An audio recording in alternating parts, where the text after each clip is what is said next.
this one should be a little, I wouldn't say controversial, but whenever you start talking about anime of the year, ooh, people are going to get mad if you don't mention your favorite anime.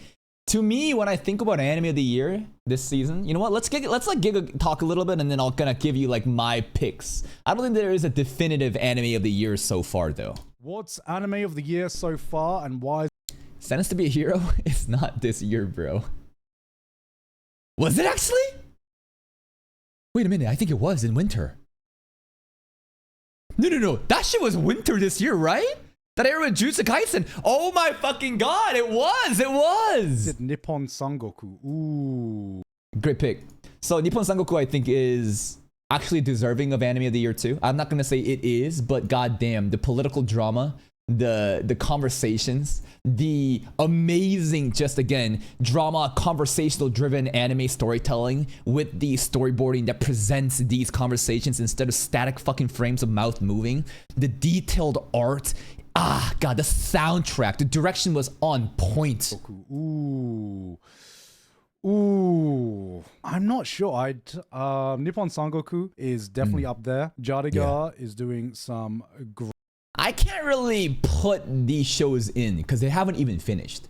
Like, I can't even put in ReZero Season 4 just in because Core 2 is about to air soon, you know? Like, you have to let the fucking full story, the full season, the full 2 cores or whatever finish. Like, even Jujutsu Kaisen Calling Games, that's a bit odd because it just kind of ended, you know, in the middle of the Calling Games. It's kind of tricky, right? Great things as well. It's been a it's going to be a I think JJK actually can be added into the competition right now, even if it's not like complete arc, because it never tried to present itself as 2 cores, right? Like ReZero, for example, is 2 cores. It's a split core, right? Tough year to pick anime of the year because there's been quite a few standouts for three different genre. I think Journal with Witch, was that the name? Journal with the Witch, something witch, something witch, and something journal. Witch Hat Atelier begs. Nah, this is not anime of the year. I think one of the episodes could be episode of the year contenders. It was the Q3 episode, Saving the Girls, and You Will Not Tell a Single Soul. Also, Brimcap Aura Farming. Shout out to Vert Creek. The key animation there, giving Coco a gift. That episode itself was fucking amazing. However, if you think about the actual season and the way that it concluded, it is so disappointing and that cliffhanger that many people will never call it even a finished product. Like, they were just like left with such a bitter taste in their mouth. Like, this is an elite anime, but if you think about this actual season, what it did, I'm not too sure. I think that the material also after, you know, the episode I mentioned really started to slow down as it tried to, and again, that's not the fault of the anime. That's just how the manga is structured, and some of the episodes just aren't going to be as exciting and heavy hitting. I don't think this can really be anime of the year, but if it's like your favorite, like, fuck it, right? Just put it up there. Differ. I mean, I don't think Witch Hat Atelier right now is in the running for me, just because the way it ended. Yeah, I think that is the biggest point. The way that it ended was one of the worst things that they could have done. Bulk Films, I think, I don't know what's going on with the production. The schedule apparently was pretty good, right? There were some issues behind the scenes here and there, but apparently it got it sorted out. But like the strategic decision making of ending that shit there, like they should have finished that arc as the season 1 conclusion. They should have, like, I would have waited 1 or 2 more years if that's what it meant to have that shit be like a 16 episodes, like 20 episodes first season to end it on a good note, you know? Was like Dan season 1 did the exact same thing. People were fucking pissed. Such a blue ball ending. You can't just end things right in the middle of the arc, man. You can't just do that, man. They pulled a Dan. I know. But the problem is, I don't even know when. Do we know when Witch Hat Atelier is coming though? Like part 2 or season 2? Because at least with Dan, there was a confirmation immediately right after, right? It's like, it's coming next year.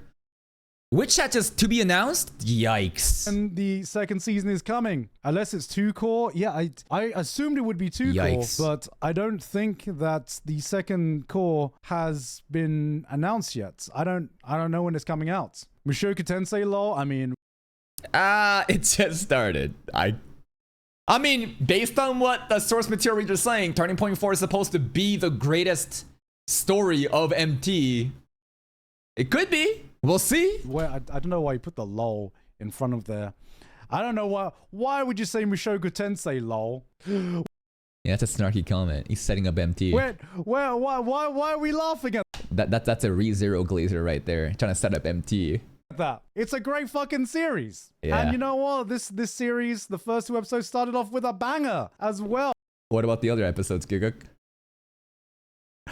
Yeah, first 2 episodes was a banger. What about the next episodes, Gigguk? As of today's episode, I think we are out of slice of life hell.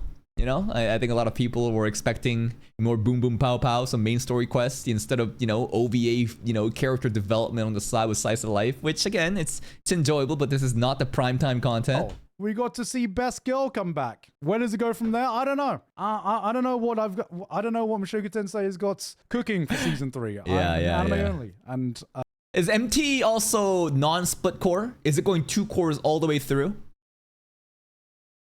Anyone? Anyone? Bueller? Bueller? Bueller? And anybody? Hello? You don't know? No one knows. It's split? I'm polygamy at its peak. Wow. Saying that while 100. Tamon's B-side is also up there. Is wow. Nah, that's a real enjoyer of anime. JC Staff's magnum opus shoujo show. Tamon's B-side. Nah, that shit was actually elite. I think it's a high 8 though. I don't think it's really a 9. I don't know. Like that anime was really well done. That was also Winter. Apparently, you know, copyright fucked this up. But from what I remember, from the One Punch Man drama going into the you know, JC Staff pulling up some actual elite shoujo anime, like that was great. Girlfriends is airing this season, my guy. Saying that, well, say that in front of Rentaro's face, my guy. True. We're still talking about polygamy. 100 Girlfriend is out there. Season 3 is airing. Yeah, a lot of people are forgetting Oshinoko season 3 as well. Right now. Face Strange Fake was really. Okay, Gigguk probably has to word it carefully because the Fate fandom fucking despises him for the skits that he made and how it like simplified Fate and how it did the disservice. But I actually think Face Strange Fake is a solo leveling of Fate series. Doesn't mean it's bad, but this is not the Fate Zero, Fate Heaven's Feel, Fate Unlimited Blade Works that I witnessed. This is not a conflict of battles and ideals and motivations and struggles. This is fucking highlight reel. Everyone's gonna pull up. They're gonna say their bit. They're gonna go boom, boom, pow, pow. Domain expansion on them fools. And then it ended. And I still think it's a great anime. I think that the production value is fucking elite. But when I think about what Fate is supposed to be, or at least how it's supposed to be from the audience's perception, from what I watched in Fate Zero and Unlimited Blade Works and Heaven's Feel, I haven't feel moved with the struggle and the battle of their fucking ideologies coming to a head.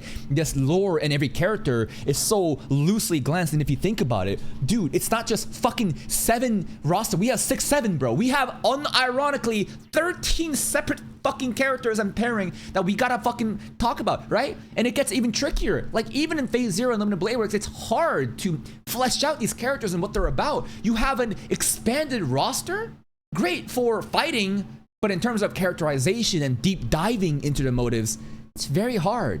I think some of them were better, right? I think that like this, it's not to say that there wasn't deep characterizations. For example, right? Like the main girl Aka and Richard, like, but they got something cooking, right? Even with the nameless soldier kid, right? Like that's cooking there, but there's so much other ones that are just kind of briefly glanced over that it's kind of hard to say that this is like an elite Fate anime. But still, in terms of a visual spectacle, A1 Pictures versions of Fate, I think, is solid. One of the, you know, definitely the best anime happening that season. Damn good too. I mean, same thing with Face Strange Fake. I really enjoyed it. Excuse me? Was really damn good too. I mean, same thing with Face Strange Fake. Oh, you hear that, guys? Fake Strange Flake. This shit's flaky, bro. It's flaking. I know that was a mispronunciation by him, but my headcanon is, well, he said he did some stray bullets to the Fate fandom right now. Flaky ass show. He really enjoyed it. It's also just halfway through, so we haven't really finished the fake Grail War for that one. So right. I would like to see how that entire thing concludes. I forgot that it was this year. Man. And you know what? Hey, that's on me for Sentence to be a Hero too, right? But that really means that those shows were not that amazing? I mean, we watch so much anime, right? There's so much shit going on. Gigguk's got other businesses to tend to, right? But I remember in the beginning of winter, a lot of people hyping up Gigguk also doing a collaboration with A1 Pictures and trying to really, you know, create a lot of noise for Fate, which is great to get new people on board. And I remember how many people were so fucking dismissive and rude to Gigguk, saying, oh my god, the tourists are gonna come in. And honestly, I think Gigguk was right. I think the notion that Fate Strange Fake is the Fate series to start off if you just want to get in for random bullshit is perfectly fine. So many people like, no, you don't get the point of Fate Strange Fake at all. If you start here, you're not gonna get any references. And you know what? For sure, right? Even Tsukihime references, the fight with Hansa and the vampires and all of that, right? For sure. But if you really think about it, is Fate Strange Fake really the deep dive reference anime for all of Fate? And I don't really think so, right? There's a lot of Easter eggs here and there, but it is not that kind of show that people were trying to make it up to be. Man, Winter, that aired in winter. I still think that Fate Zero is the best entry point because that's how I got into Fate. And maybe I'm crazy. A lot of people say Unlimited Blade Works should be the one. A lot of people think that Fate Stay Night Dean version is actually supposed to be the one to go in. But I think the chronological order of Zero into Unlimited Blade Works into Heaven's Feel and now Fate Strange Fake, which are the 4 main Fate shows that I've watched, I don't know. I feel like I'm chilling. I'm not gonna get everything, but like I think that this is a good way to do it. Spring. Right? Fuck. I can't even fucking remember. That felt like so fucking long ago. What was his favorite anime of the year so far then? He hasn't mentioned. You know what? Let's go research what it's gonna be. Kaka TV tier list. Let's bring it up. We're going to exclude summer because I don't think it's really good to do summer. That's crazy that these tier lists started as a vibe tier list, bro. I have 117 videos. It's all just tier list. So we're going to go to 2026, right? This is the winter 2026 tier list. And then we have the spring, right? I rated, this is my final spring 2026 tier list. So if we go here, let's look at it. The spring 2026 tier list is the final tier list. Usually we do weekly episodes. This spring 2026 tier list actually got so many people fucking upset because of the placing of ReZero. People just could not comprehend what the fuck was going on. They just fucking lost it. Again, I've told you at length. I'll explain it again. So, let's look at this. Freerun aired. Yo, not a single mention of Freerun Season 2. Woo! Not a single mention, man. I think it was fine. It's just, you know, it's just the substance covered. It feels like a transitionary, you know, season. It's not a bad thing. But if I guess there's no point looking at some of the other ones, right? Like there's some over here, right? But I think that Oshinoko Season 3, the more I think about what it achieved, probably my favorite arc of Oshinoko. A lot of people didn't like it as much because they preferred the slice of life school setting. To me, all I cared about was murder mystery and how that was just a little crumb that you would get after end of each story arc as Aqua gets some sort of connection with the producers and then some details come out. Season 3 literally just fucking was all about that. Dark Ruby was spicy. The cosplay drama was spicy. Aqua saying, Akane, you will get in my way? Don't you dare think you can get in my way. That shit was so crazy to me, bro. That shit. Well, no, not just the school setting. Some people appreciated like the more idle stuff, the acting and all that. But again, to me, that was just kind of extra content, bro. The way that Aqua was fucking crashing out, going all dark. The character development with, you know, who was it? Kana too, right? I think that was really well done. But if I think about it, Jujutsu Kaisen calling games, it moved me. Jujutsu Kaisen Season 3, Part 1 of calling games was such a cinematic experience. Again, shout out to Goso, right? If you don't know, bro, Anilist, Shota Goso. I don't think that's his actual name. Shota Gosho no. This guy, yeah. Gosho Zono. Do you know how people are glazing the Odyssey right now? And Christopher Nolan, such a visionary, right? The way that Nolan intended, you have to watch it in IMAX, right? That's the way that people talk about Gozo here in the weeb community. I didn't understand why, right? Because before I didn't really try to understand what I'm looking at. I'm just focusing on the story elements. But this dude pulled up in Shibuya Incident. He was also there for a little bit during Jujutsu Kaisen Season 1, during the all-girls fight, where Maki, she shot a bullet. There was some really cool storyboarding with the bullet animation there. But he was there, and then his just understanding and interpretation of how these manga panels should come to light in anime, you know, utilizing his 3D technology too, a lot of Blender technology too, right? Like, he got glazed so fucking hard. His resume is also super top tier. He's also worked on Edo Manga Sensei. Key animation for Edo Manga Sensei. And a couple of Black Clover stuff too. That's so cool to see that Goso is actually on Black Clover. But like, the way that they talk about this guy in the Sakuga community is just like Christopher Nolan, bro. They glaze this guy. They act as if this is a divine visionary. His artistic interpretations are like no other. It's like alien technology. Anyways, maybe I can't appreciate all of the things that he does, but what I saw in Culling Games Part 1, it was truly cinematic, so fucking different. He's also relatively young too in the industry, so you can imagine so many cool projects that happen. He's now at Studio Illumination or in France working on the next Minions movie. I think. I don't know if it's the next Minions movie. Anyways, he's on a training boot camp right now. He's got a training arc in France right now, because that is like where the top tier animators are. Anyways, I just think that his direction, his storyboarding, it is unreal. It is so fucking crazy, and the amount of talent that was able to show up and deliver, you know, like, again, it's not just him doing the storyboarding. There's so much talent, key animators that comes in and tries to add in their own interpretation. And in Eastern content, right, like Japanese animation, the key animators have the freedom to take on the existing template, the blueprints, the storyboard, and add their own crazy twist to it. Like Neon 41, for example, in the Higuruma episode, right? Like, not in just terms of action, I think the story themes of Jujutsu Kaisen Culling Games Part 1 and Itadori Yuji's guilt of the blood not being washed away, and Higuruma, you know, the lawyer who gave up on everything, that sees the innocent in this boy and how that was all exalted, like, fuck, the exonerated. It's so fucking amazing.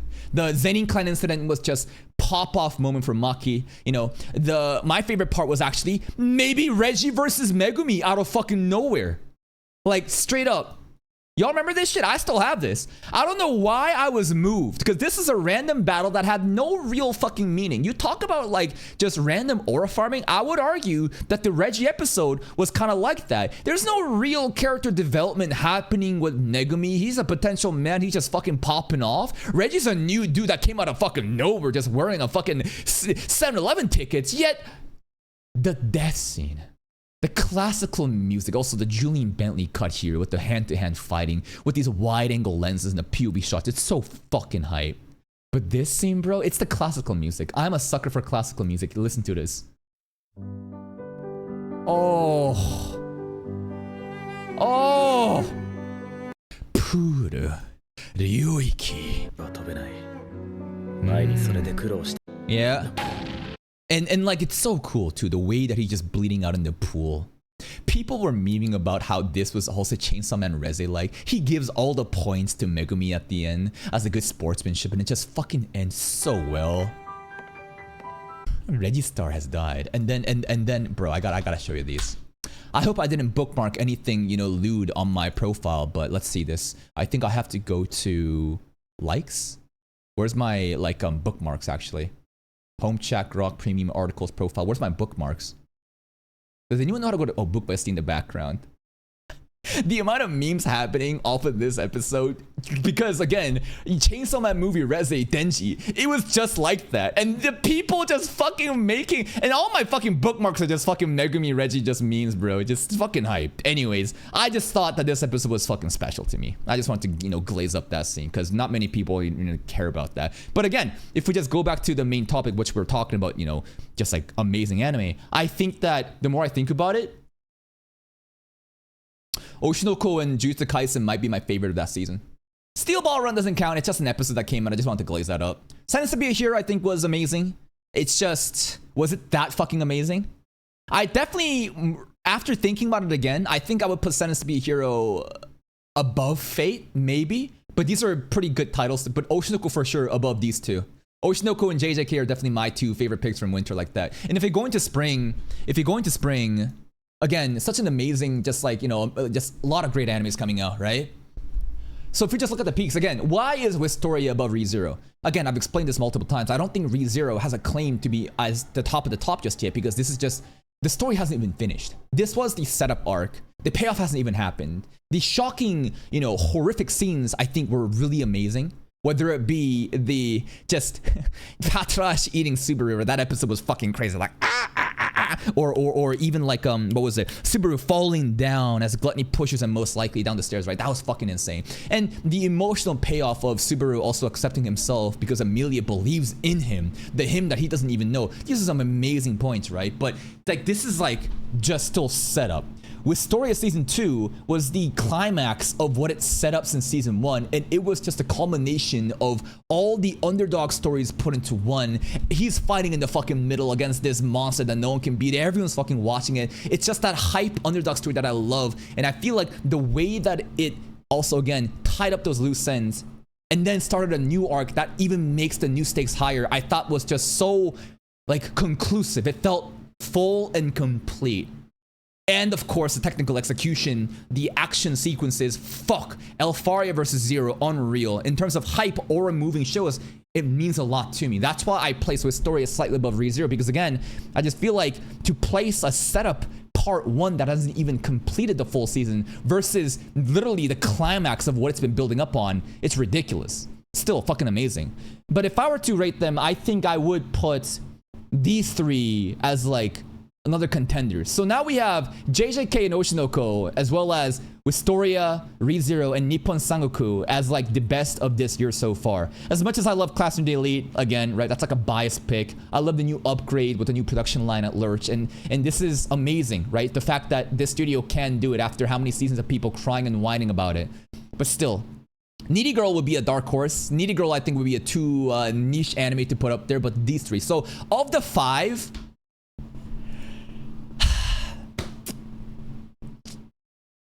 I think it still might be JJK, bro. The more I think about like the way that Calling Games, bro, that shit was just fucking special.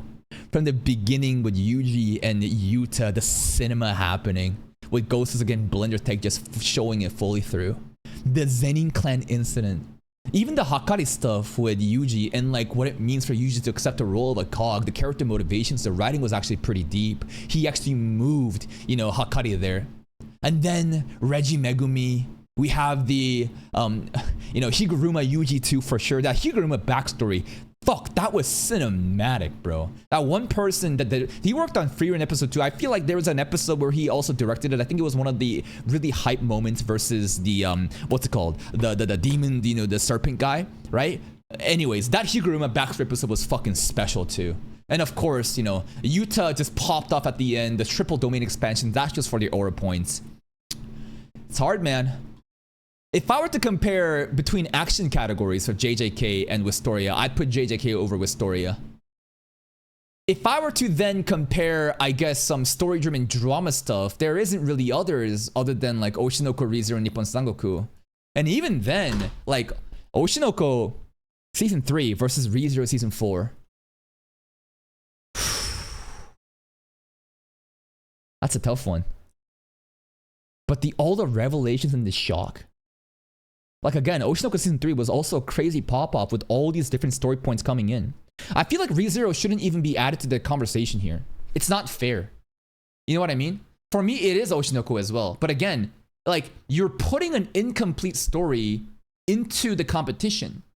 The fact that ReZero is pulling up with an incomplete season and competing at this level, I think is actually kind of shameless. That's actually kind of fucking crazy how much we glaze this show. I do think that Oshinoko complete story with all its revelations with Aqua and Ruby's new motivations is better than a part 1 of ReZero. But again, we can't judge ReZero just yet. Core 2, that's going to happen in a couple of weeks. And the way that it's going to conclude, that's the main fucking juice of why people glaze Arc 6 like that. So I think we should wait. But definitively, as an aura farming merchant who fucking loves Unga Bunga shit, JJK, bro. JJK to the top.